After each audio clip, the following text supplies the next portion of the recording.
আসসালামু আলাইকুম ওয়া রাহমাতুল্লাহি ওয়া বারাকাতুহু। আলহামদুলিল্লাহ ওয়া কাফা ওয়া সালামুন আলা ইবাদিহিল্লাযীনা ইসতাফা, আম্মা বা'দ।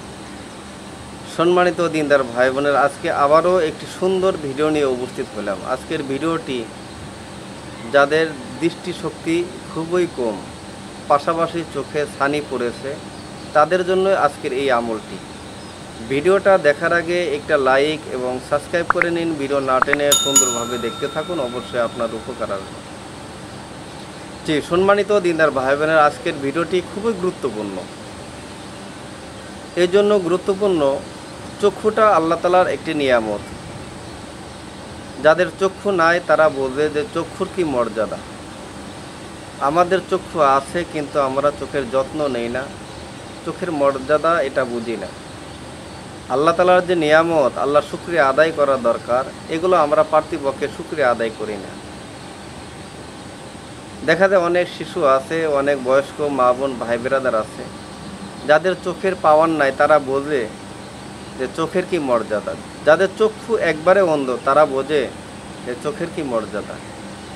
যে সমস্ত মা বোন ভাই বেরাদারের দৃষ্টিশক্তি একবারেই কম, চোখে দেখছেন না, বা চোখে ছানি পড়েছে, সাদা সাদা যে দাগগুলো ছানি বলা হয়, ছানি পড়েছে, তাদের জন্যই আজকের এই গুরুত্বপূর্ণ আমল। যে সম্মানিত দিনদার ভাই বোনেরা, এই প্রবলেম যাদের আছে, তাহলে আজকের এই আমলটি এই নিয়মে যদি পাঠ করেন, এই নিয়মে যদি আমল করেন, মহান রব্বুল আলামিন হয়তোবা আপনার ছানি পড়া দূর করে দিবেন এবং দৃষ্টিশক্তি বাড়িয়ে দিবেন। সম্মানিত দিনদার ভাই বোনেরা, যদি কাহারও চোখে ছানি পড়ে, তবে 41 বার এই পবিত্র নাম পাঠ করে পানিতে ফুঁক দিয়ে ওই পানি চোখে পান করাবে। এইভাবে 7 দিন যদি এইভাবে 7 দিন করলে চোখের ছানি পড়া দূর হবে, অর্থাৎ দৃষ্টিশক্তি বৃদ্ধি পাবে। আমলটি হচ্ছে ইয়া শাকুরু। 41 বার পাঠ করে কিছু পানির উপর দম করে ওই পানিতে চক্ষু ধুয়ে নেবেন। এইভাবে যদি 7 দিন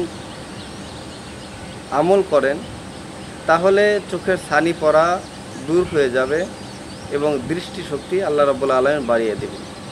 যে সম্মানিত দিনদার ভাই বোনেরা, যদি ভিডিওটা দেখে ভালো লাগে, অবশ্যই একটা সাবস্ক্রাইব দিয়ে পাশে থাকবেন। পরবর্তীতে সাক্ষাৎ হবে অন্য কোনো বিষয় নিয়ে। আসসালামু আলাইকুম ওয়া রাহমাতুল্লাহি ওয়া বারাকাতুহু।